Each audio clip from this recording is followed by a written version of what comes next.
Hello दोस्तों, स्वागत है आप सभी का मेरे YouTube channel reasoning bye raw study पर।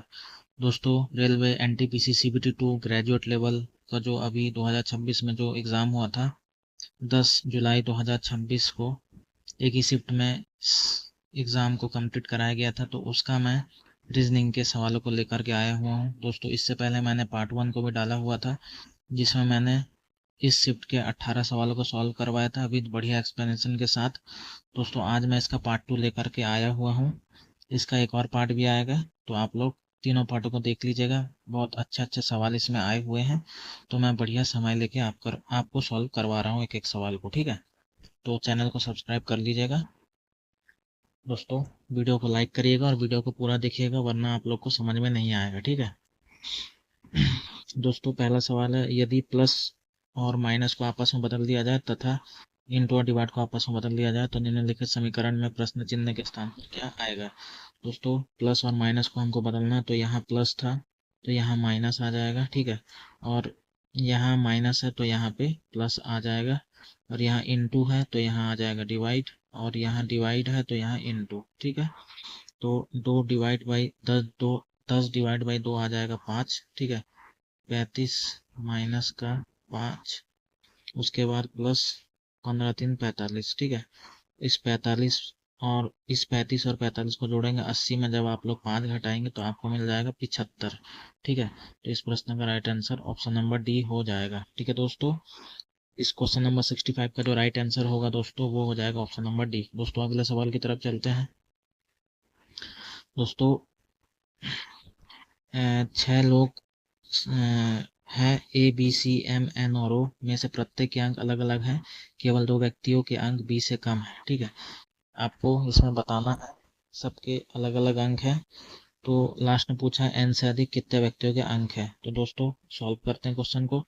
दोस्तों, यहाँ कह रहा है केवल 2 व्यक्तियों के अंक बी से कम है, यानी कि केवल 2 व्यक्ति बी से कम अंक पाए हैं और बाकी सब बी से अधिक अंक पाए हैं। तो बी जो है यहाँ पे आ जाएगा, बी का रैंकिंग चौथा हो जाएगा। ठीक है, बी से अधिक पाने वाले लोगों की संख्या 3 है। ठीक है, 1 2 3, और बी से कम पाने वाले व्यक्तियों की संख्या 2 है, यही तो कहा है। दोस्तों, सी के अंक एम से ठीक अधिक है, इसको भी हम होल्ड करते हैं। केवल 2 व्यक्तियों के अंक एम और ओ के बीच हैं, इसको भी होल्ड करते हैं।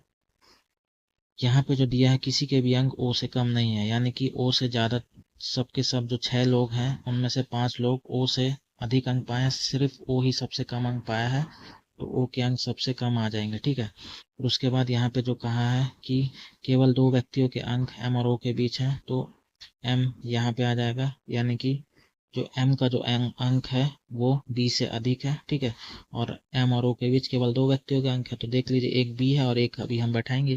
दोस्तों, ए के अंक एन से अधिक है, और यहाँ कहा है कि सी के जो अंक है वो एम से ठीक अधिक है, यानी कि सी दूसरे नंबर पर आ जाएगा सबसे ज़्यादा पाने वाले में, अंक पाने वाले में। ठीक है, और ए के अंक एन से अधिक है, तो दोस्तों ए सबसे अधिक अंक पाया है और एन जो है वो बी से कम अंक पाए, ओ से अधिक अंक पाया। ठीक है, तो हमसे क्या पूछा है, एन से अधिक अंक कितने व्यक्तियों के हैं। दोस्तों, एन 5वें नंबर पर है। ठीक है, तो उससे जो अधिक है 4 लोग उससे अधिक पाए हैं। ठीक है, तो ऑप्शन नंबर ए इस प्रश्न का राइट आंसर हो जाएगा। ठीक है दोस्तों, क्वेश्चन नंबर जो 77 का जो राइट आंसर होगा दोस्तों, वो हो जाएगा ऑप्शन नंबर ए।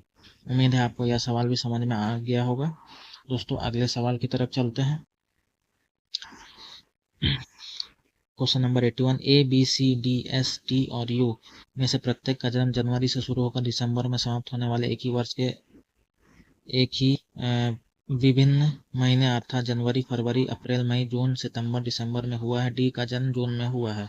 दोस्तों, डी का जो जन्म है वो आपका हो गया है जून में। ठीक है, डी का जन्म जून में हुआ है, तो डी यहाँ पे बैठ जाएगा। ठीक है, 2 पॉसिबिलिटी आप लोग भी बना लीजिएगा। बी से छोटा केवल एस है, सी टी से बड़ा लेकिन उससे छोटा है, ए से छोटा। यू का जन्म फरवरी में हुआ है, तो यू जो है वो फरवरी में उसका जन्म हुआ है। अब दोस्तों, सबसे पहले ये जो बी से छोटा केवल एस है, यानी कि बी से छोटा केवल एस है, यानी कि सबसे छोटा कौन है, एस है। ठीक है, एस का जन्म दिसंबर में हुआ है और बी का जन्म सितंबर में हुआ है। ठीक है, अब हमसे कहा है कि सी टी से बड़ा लेकिन ए से छोटा। सी जो है वह टी से बड़ा है। ठीक है, यानी कि सी का जन्म टी से पहले हुआ है और ए के बाद हुआ है। ठीक है, यही तो मतलब है कि सी जो है वो टी से बड़ा है लेकिन ए से छोटा है। देख लीजिए, सी का जन्म अप्रैल में हुआ है, ठीक है, और टी से उससे पहले जन्म हुआ तो टी का जन्म मई में होगा, और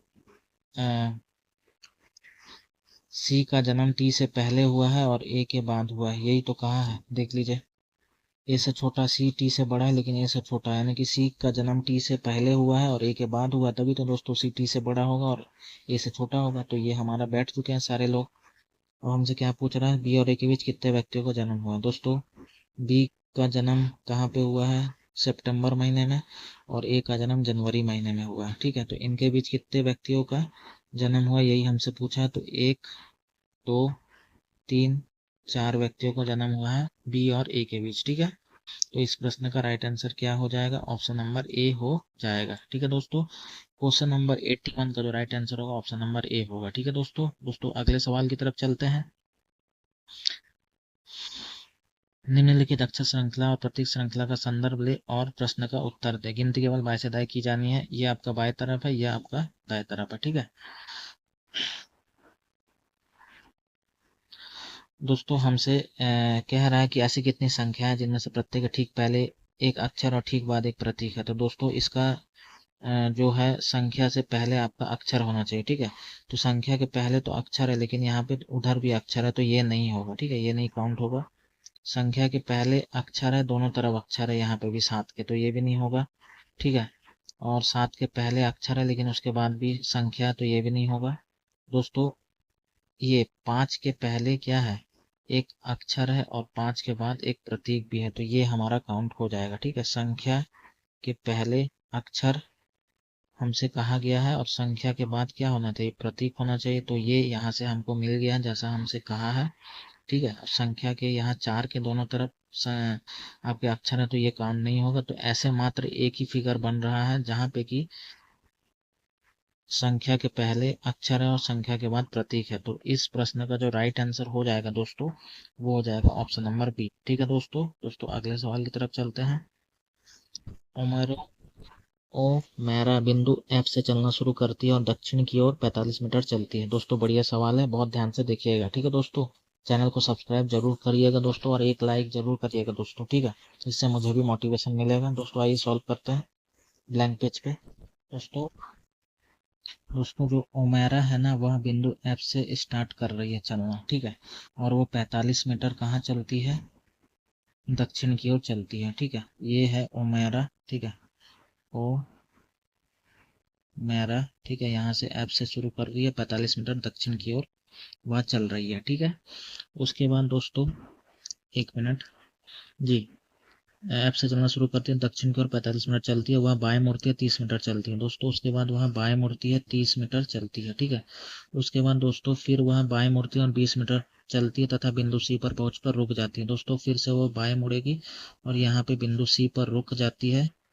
कितना मीटर, 20 मीटर चलती है, बिंदु सी पर रुक जाती है। ठीक है, यहाँ पे रुक गई ओमेरा आके। ठीक है, तो ओमेरा का स्टार्टिंग बिंदु ये था। ठीक है, इसका एंड बिंदु ये है। ठीक है दोस्तों, अब आगे कह रहा है कि अंजन बिंदु क्यू से चलना शुरू करती है, जो बिंदु सी के उत्तर की ओर है, वो बिंदु सी के उत्तर की ओर 15 मीटर की दूरी पर स्थित है। ठीक है, तो यहाँ पे मान लीजिए जो अंजन है ना, दूसरा कलर ले लेते हैं। ठीक है, यहाँ पे अंजन, ठीक है, यहाँ पे अंजन जो है, अंजन, ठीक है, अंजन, अंजन यहाँ से शुरू करता है, जो कि बिंदु सी के 15 मीटर, यानी कि 15 मीटर की दूरी पर है यह बिंदु। ठीक है, वहां से वो अंजन स्टार्ट करता है, जो कि सी के 15 मीटर दूरी पर है, और वह पूरब की ओर 30 मीटर चलता है। ठीक है, पूरब की ओर वह 30 मीटर चलता है, 30 मीटर चल रहा है पूरब की ओर। ठीक है, उसके बाद दोस्तों फिर वह बाएं मुड़कर 10 मीटर चलकर बिंदु यू पर रुक जाता है। दोस्तों, बाएं 10 मीटर चल के बिंदु यू पर रुक जाता है। ठीक है, 10 मीटर चलकर। दोस्तों, अगर आप थोड़ा सा ध्यान से देखेंगे, थोड़ा सा इसको मैं ऊपर कर देता हूँ, यहाँ से ये एफ बिंदु से ओमेरा चलना शुरू किया तो उसका जो एंड पॉइंट था वो यहाँ पे था, और जो अंजन है उसका एंड पॉइंट ये है, ठीक है। उसका स्टार्टिंग पॉइंट ये था, स्टार्टिंग पॉइंट उसका ये था और एंड पॉइंट उसका ये है, ठीक है। अब हमसे पूछ क्या रहा है कि बिंदु एफ और यू के बीच की न्यूनतम दूरी कितनी है, ठीक है। एफ और यू के बीच की न्यूनतम दूरी कितनी है तो अभी बता देते हैं दोस्तों। ये जो 45 मीटर जो नीचे की ओर चला था ना आपका दक्षिण की ओर, तो ये जो 20 मीटर और ये 15 और ये जो 10 मीटर है, ठीक है। इन सबको जब आप जोड़ेंगे तो ये 45 मीटर, और 45 मीटर का जो 45 मीटर दक्षिण, ठीक है, साउथ में, और ये 20 15 35 10 45 मीटर उत्तर यानी कि नॉर्थ में, ठीक है। ये क्या होगा, दोनों ही कट जाएंगे, ठीक है, क्योंकि दोनों ही अपोजिट डायरेक्शन है, उत्तर दक्षिण, तो कट जाएगा ये, ठीक है। बच गया आपका ये जो यहाँ से यहाँ तक का जो दूरी है, ये टोटल यहाँ से यहाँ ये 30 है और ये 30 है, ठीक है। तो टोटल 60 हो जाएगा, ठीक है। बिंदु एफ और यू के बीच की दूरी जो होगी, न्यूनतम दूरी, वो कितनी हो जाएगी, 60 हो जाएगी, ठीक है दोस्तों। तो ऑप्शन नंबर बी इस प्रश्न का राइट आंसर हो जाएगा, ठीक है दोस्तों। बढ़िया सवाल था, मैंने आपको पूरा एक्सप्लेन करके समझाया है। उम्मीद है आपको जरूर समझ में आ गया होगा। दोस्तों अगले सवाल की तरफ चलते हैं। यह है इसका सॉल्यूशन। दोस्तों नीचे दिए गए संख्याओं के समुच्चय दिए गए हैं, ठीक है। दोस्तों यहाँ पे क्या हो रहा, 5 का पावर 1 हो रहा है तो 5 लिख दिया है, फिर 5 का स्क्वायर 25 और 5 का क्यूब होता है 125, ठीक है। उसके बाद सेम टू सेम 4 का जो स्क्वायर, 4 का पावर 1 4 होता है, 4 का स्क्वायर 16, 4 का क्यूब 64, जो है हमको यही वाला चीज, यानी कि पहले ए का पावर 1 हो रहा है, फिर ए का स्क्वायर हो रहा है, फिर ए का पावर 3 हो रहा है, ठीक है। यही हो रहा है। तो same to same option number जो सी है ना, उसमें सेम टू सेम ऐसा ही हो रहा है दोस्तों। 6 का पावर 1 6 होता है, उसका जो स्क्वायर 6 का स्क्वायर 36 और 6 का क्यूब 216 होता है, ठीक है। तो ऑप्शन नंबर सी इस प्रश्न का राइट आंसर हो जाएगा, ठीक है दोस्तों। दोस्तों अगले सवाल की तरफ चलते हैं। दोस्तों यहाँ पे कोडिंग डिकोडिंग का संख्या कूट वाला है, ठीक है। तो यहाँ पे जो है संख्या प्रतीक जो दिया हुआ है ये है आपका ऊपर में, ठीक है, नीचे उसका कोड दिया हुआ है। तो आइए दोस्तों सॉल्व करते हैं। शर्त क्या है, पहला और अंतिम दोनों ही अव्यय प्रतीक है क्या, पहला प्रतीक है, नहीं है, पहला संख्या है और अंतिम भी संख्या है, तो ये तो पहला वाला तो शर्त गलत हो गया। दूसरा कह रहा है यदि पहला अव्यय एक विषम संख्या है, जी हाँ, पहला अव्यय क्या है, एक विषम संख्या है, ठीक है, और अंतिम अव्यय एक सम संख्या है, ठीक है। पहला अव्यय एक विषम संख्या और अंतिम संख्या एक सम संख्या है, तो दोनों को जो अवयव को जो कॉपीराइट से आपको दर्शाना है, ठीक है। तो शुरुआत में कॉपीराइट आ जाएगा और अंतिम में भी कॉपीराइट आ जाएगा, ठीक है। तीसरा शर्त क्या कह रहा है कि यदि दूसरा और तीसरा दोनों ही अव्यय पूर्ण वर्ग हैं। दोस्तों क्या दूसरा और तीसरा अव्यय पूर्ण वर्ग है, नहीं है, तो बस अब हमको परसेंट के सामने परसेंट का कोड रखना है, एट द रेट के सामने एट द रेट का, और वन के सामने वन का कोड डालना है, ठीक है।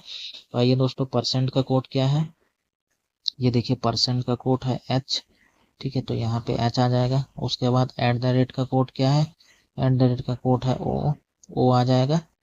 और उसके बाद दोस्तों वन का कोड है एम, ठीक है, तो यहाँ पे एम आ जाएगा।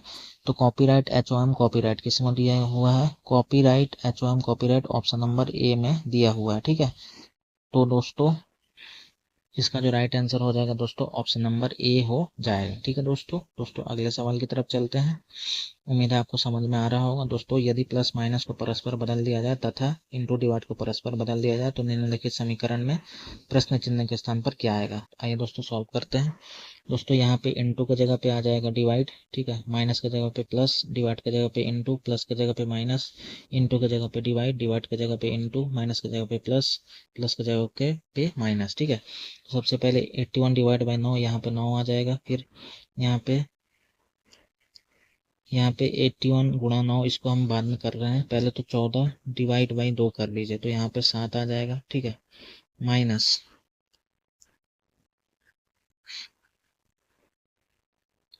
यहाँ पे आ जाएगा आपका 81 डिवाइड बाई 9 कितना आ जाएगा दोस्तों, 81 डिवाइड बाई 9 कितना होगा, 9 आएगा, माइनस 14 डिवाइड बाई 2 7 आ जाएगा यहाँ पे, और यहाँ पे प्लस की जगह पे आ जाएगा आपका माइनस, ठीक है, 60 डिवाइड बाई 6, यहाँ पे आ जाएगा 10, 10 गुणा 3 30 आ जाएगा यहाँ पे। और क्या दोस्तों, एक सेकेंड, थोड़ा मिस्टेक हो रहा था दोस्तों। इनटू के जगह पे क्या आ जाएगा, यहाँ पे आ जाएगा आपका डिवाइड, ठीक है, माइनस के जगह पे आपका आ जाएगा प्लस, ठीक, क्योंकि प्लस माइनस को परस्पर बदलना है और इंटू डिवाइड को परस्पर बदलना है। डिवाइड के जगह पे आ जाएगा इंटू, प्लस के जगह पे आ जाएगा माइनस, ठीक है, इंटू के जगह पे आ जाएगा डिवाइड, ठीक है, और डिवाइड की जगह पे आ जाएगा इंटू, और माइनस की जगह पे प्लस, प्लस की जगह पे माइनस। अब दोस्तों 81 डिवाइड बाई 9 9 आएगा यहाँ पे। 14 डिवाइड 14 गुना 2 28 आ जाएगा, ठीक है, और फिर माइनस यहाँ पे आ जाएगा 60 डिवाइड बाई 6 आ जाएगा 10 गुना 3 30 आ जाएगा यहाँ पे, ठीक है। उसके बाद यहाँ पे प्लस का 49 और माइनस का 15, ठीक है। अब दोस्तों ये 49 और आपको यहाँ पे प्लस आ जाएगा, ठीक है। 49 9 और 28 को जब आप लोग जोड़ेंगे तो ये 49 और 37 को जो 49 28 और 9 को जोड़ेंगे तो आपके पास कितना आ जाएगा, 87 आ जाएगा। और ये जो 30 है, माइनस का 30 और माइनस का 15 को जोड़ेंगे तो माइनस का 45 आ जाएगा, ठीक है। और ये 49 और 37 को जोड़ेंगे तो यहाँ पे आ जाएगा 86, ठीक है। यहाँ पे कितना आएगा, 86 आ जाएगा, ठीक है, 86 आ जाएगा यहाँ पे, 86 आ जाएगा, ठीक है। 49 28 और 9 को जोड़ेंगे तो आपके पास कितना आएगा, 86 आएगा, और उसमें 45 कम करेंगे तो 41 मिल जाएगा, ठीक है। तो ऑप्शन नंबर सी इस प्रश्न का राइट आंसर हो जाएगा, ठीक है दोस्तों। ऑप्शन नंबर सी इस प्रश्न का राइट आंसर हो जाएगा। दोस्तों अगले सवाल की तरफ चलते हैं। दोस्तों 111 से 223 हो रहा, ठीक है, तो ये क्या हो रहा है, इंटू 2 प्लस का 1 हो रहा है, ठीक है। फिर 223 से 449 हो रहा है, यानी कि इंटू 2 प्लस का 3 हो रहा है, क्योंकि 223 गुणा 2 446 होता है, उसमें 3 जोड़ेंगे 449 आ जाएगा। फिर 449 में जब आप लोग 2 का गुणा करेंगे, ऊपर कर देता हूँ, 449 में इंटू 2 करेंगे और फिर 5 जोड़ेंगे तो 449 इंटू 2 होता है दोस्तों 898, और उसमें जब आप लोग 5 जोड़ेंगे तो आपको 903 मिल जाएगा। 903 में जब आप लोग 2 का गुणा करके 7 जोड़ेंगे तो आपको 1813 मिलेगा। सेम टू सेम आगे भी यह सीरीज होगा। तो 1813 का 2 गुना करेंगे तो 26 में जब आप लोग 9 जोड़ देंगे तो आपको मिल जाएगा 3635, ठीक है। तो ऑप्शन नंबर ए इस प्रश्न का राइट आंसर हो जाएगा, ठीक है दोस्तों। ऑप्शन नंबर ए इस प्रश्न का राइट आंसर हो जाएगा। क्लियर है दोस्तों। तो दोस्तों ये था आज का सेशन, जिसमें कि मैंने आपको एनटीपीसी सीबीटी 2 ग्रेजुएट लेवल 2026 में जो एग्जाम हुआ था उसके मैंने 9 सवालों को प्रॉपर एक्सप्लेन करके बता दिया है। आप लोग पूरा वीडियो देख लीजिएगा, चैनल को सब्सक्राइब कर लीजिएगा। फिर मिलेंगे इसके पार्ट 3 में। जय हिंद, जय भारत।